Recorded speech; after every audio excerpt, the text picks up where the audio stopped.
శ్రీ గురుభ్యో నమః శ్రీమాత్రే నమః అందరికీ నమస్కారం. మంగళవారం నాడు కొన్ని పనులు చేయాలి, కొన్ని పనులు చేయకూడదని మన పెద్దలు చెబుతుంటారు. అవేంటో ఈ వీడియోలో మనం తెలుసుకుందాం. ఈ వీడియోకి ఒక లైక్ వేసి మీ ఫ్రెండ్స్కి షేర్ చేయండి. అలాగే జై శ్రీకృష్ణ అని ఒక చిన్న కామెంట్ చేయండి. అలాగే దయచేసి వీడియోని స్కిప్ చేయకుండా పూర్తిగా చూడండి. ముందుగా మంగళవారం నాడు చేయకూడని పనులను తెలుసుకుందాం. మంగళవారం కుజునికి సంకేతం. కుజుడు ధరిత్రీపుత్రుడు. కుజగ్రహం భూమి పరిమాణం కన్నా దాదాపు సగం ఉంటుంది. భూమిపై నివసించే మనకు కుజగ్రహ ప్రభావం అధికంగా ఉంటుంది. కుజుడు కలహాలకు, ప్రమాదాలకు, నష్టాలకు కారకుడు. కనుకే కుజగ్రహ ప్రభావం ఉండే మంగళవారం నాడు ఏ శుభకార్యాన్ని సాధారణంగా తలపెట్టరు. శాస్త్రాల ప్రకారం మంగళవారం ఈ పనులు నిషిద్ధం. మంగళవారం కొత్త బూట్లను ధరించకూడదు. నూతన బూట్లు వేసుకోవడం వల్ల గాయాలవుతాయి. అంతేకాకుండా డబ్బు కోల్పోయే ప్రమాదముందని విశ్వసిస్తారు. అంగారకగ్రహం కూడా చెడు ప్రభావాన్ని కలిగి ఉంటుంది. ఇదే సమయంలో దొంగతనం జరిగే ప్రమాదముందని భావిస్తారు. ఇంట్లో ఆరోగ్య సమస్యలు ఉత్పన్నమయ్యే అవకాశముంది. పూర్వం పెద్దలు ఇలాంటి పద్ధతులను ఏదో బలమైన కారణం లేకుండా ఊరకే పెట్టరు. కాబట్టి మనం ఆచరించాలి. మంగళవారం రోజున స్టీలు పాత్రలు, నెయిల్ కట్టర్, కత్తి, కత్తెర వంటి పదునైన వస్తువులు కొనరాదు. ఈ రోజున కొత్త వాహనం కొనుగోలు చేయడం కూడా అశుభం. మంగళవారం మర్చిపోయి కూడా హెయిర్ కట్, షేవింగ్, గోర్లు తీసుకోవడం లాంటి పనులు చేయకూడదు. ఎందుకంటే ఈ పనులను చేయించుకోవడం వల్ల ఆయుస్సు తగ్గిపోతుందని చెబుతారు. సమాజంలో గౌరవ మర్యాదలు కూడా తగ్గుతాయి. మంగళవారం షేవింగ్ చేసుకోవడం వల్ల శారీరక సమస్యలతో బాధపడే అవకాశముంది. మంగళవారం రోజున ముఖ్యంగా మసాజ్, మాలిష్ లాంటివి పొరపాటున చేయకూడదు. ఎందుకంటే ఇది ఆరోగ్యంపై ప్రభావం పడే అవకాశం ఎక్కువగా ఉంటుంది. మంగళవారం మసాజ్ చేయించుకోవడం వల్ల తలనొప్పి లేదా శరీరంలో ఇతర సమస్యలొచ్చే అవకాశం ఉంది. ఫలితంగా అనేక వ్యాధులను ఎదుర్కోవాల్సి ఉంటుంది. అంతేకాకుండా ఇంట్లో తగాదాలు పెరిగే అవకాశం ఉంది. అనవసరంగా ఇబ్బందుల్లో పడొచ్చు. మంగళవారం నాడు నూతన బట్టలను కొనుగోలు చేయకూడదు. అదేవిధంగా నూతన బట్టలను ధరించకూడదు. ఈ రోజు కొత్త బట్టలు ధరించడం వలన అవి ఇతర కారణాల చేత ఏదోలా చిరిగిపోతాయని నమ్ముతారు. ఈ రోజు ధరించిన నూతన వస్త్రాలు ఎక్కువ రోజులు ఉండవు. హిందూ సంప్రదాయం ప్రకారం శుక్రవారం నూతన బట్టలను కొనుగోలు చేయడం లేదా ధరించడం పవిత్రంగా భావిస్తారు. మంగళవారం అప్పు ఇస్తే ఆ డబ్బులు మళ్లీ రావడం చాలా కష్టం.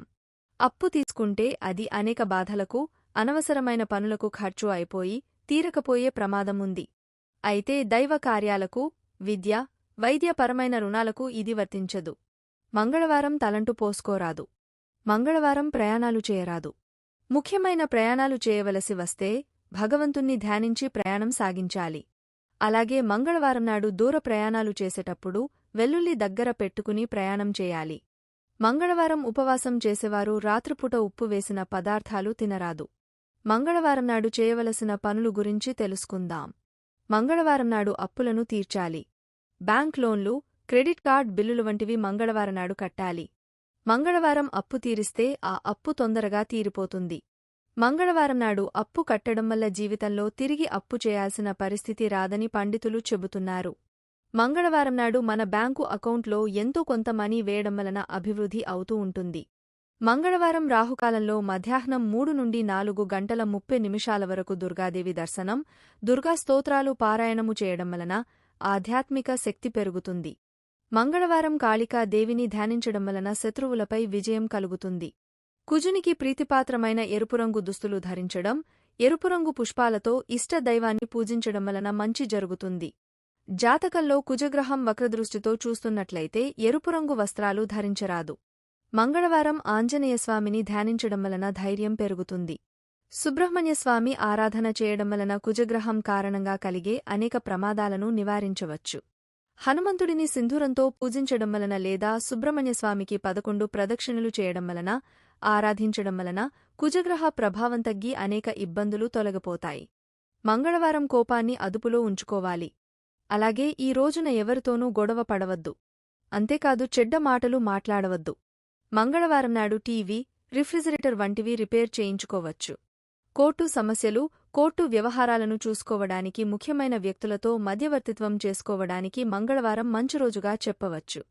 ఇల్లు కొనుగోలు చేయడానికి సంబంధించిన నిర్ణయాలను మంగళవారం నాడు తీసుకోవడం వల్ల చక్కగా కలిసి వస్తుంది. జన్మజన్మల దరిద్రం పోవాలంటే మంగళవారం నాడు హనుమంతుడిని ఇలా పూజించండి. మంగళవారం ఉపవాస దీక్ష చేపట్టినట్లు అయితే కనీసం 21 మంగళవారాలు తప్పనిసరిగా ఉపవాస దీక్షను కొనసాగించాలి. తెల్లవారుజామున నిద్రలేచి స్నానం చేసిన తర్వాత శుభ్రమైన బట్టలు ధరించాలి. పూజ గదిని శుభ్రపరచి హనుమంతుడి విగ్రహాన్ని లేదా పటాన్ని ఏర్పాటు చేసుకోవాలి. నెయ్యితో దీపం వెలిగించాలి. హనుమంతుడికి పూల దండ వేసి ఆ తర్వాత హనుమాన్ చాలీసా పఠించండి. అరటి పండ్లను నైవేద్యంగా సమర్పించండి. ఈ రోజున ఎరుపురంగు దుస్తులు ధరించడం శుభప్రదంగా భావిస్తారు. మంగళవారం పంచముఖ ఆంజనేయస్వామిని పూజిస్తే జన్మజన్మల దరిద్రం పోయి మీ ఇంట్లో సకల శుభాలు జరుగుతాయని శాస్త్రాలు చెబుతున్నాయి.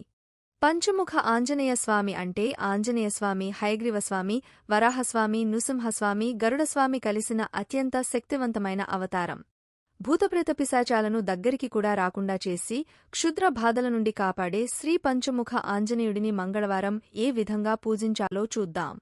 పంచముఖ ఆంజనేయుడి పూజ కోసం ఉదయమే మీ సమీపంలోని ఆంజనేయస్వామి గుడికి వెళ్లి మొదట దర్శించుకోవాలి. ఆంజనేయస్వామికి 5 అంకె అంటే చాలా ఇష్టం. అందుకనే హనుమంతుడి గుడి చుట్టూ 5 ప్రదక్షిణలు చేసి 5 అరటిపళ్ళు సమర్పించాలి. మీ ఇంట్లో ఎవరైనా జబ్బులతో బాధపడితే మంగళవారం రోజున ఆంజనేయస్వామిని తమలపాకులతో పూజిస్తే వారందరికీ సకల శుభాలు, ఆయురారోగ్యాలు లభిస్తాయి. మంగళవారం నాడు నుదుటన సింధూరం ధరించి హనుమంతుడిని పూజిస్తే లాభప్రదం. మంగళవారం హనుమాన్ చాలీసా 11 మార్లు తగ్గకుండా పారాయణ చేయడం సుందరకాండ పారాయణతో సమానం. ఇక 40 రోజులు హనుమాన్ చాలీసాని రోజుకి 11 మార్లు చొప్పున పారాయణ చేస్తే ఎటువంటి పనులైనా జరుగుతాయి. హనుమంతుడికి ప్రతి ఉదయం 11 ప్రదక్షిణలు చేయడం వలన సర్వదోషాలు నశించి శుభం కలుగుతుంది. అంతేకాదు శ్రీరాముడికి పరమభక్తుడైన హనుమంతుడి కరుణా కటాక్షాలు కలగాలంటే శ్రీరాముడిని పూజించి భజన చేస్తే ఆ ప్రదేశానికి హనుమ ఏదో ఒక అవతారంలో వస్తాడని పెద్దల నమ్మకం. ఇక మంగళవారం హనుమంతుడి పూజ చేసే భక్తులు ఆ రోజు మాంసాహారం పొరపాటున కూడా తినకూడదు. అలాగే మద్యం సేవించకూడదు. ఆ రోజు నిగ్రహంతో దాంపత్య సుఖానికి దూరంగా ఉండాలి. అలాగే మనసులో జై శ్రీరామ్ అంటూ తలచుకోవాలి. స్త్రీలు, పిల్లలు, పెద్దలపై దుర్భాషలు ఆడరాదు. దైవ చింతనతో హనుమంతుడిని ఆరాధిస్తే మీ కష్టాలు తొలగిపోతాయి. కాబట్టి నమ్మకం ఉన్నవారు వీటిని పాటించండి. అయితే మనలో చాలామందికి కొన్ని ఆచారాల పట్ల నమ్మకం ఉండదు.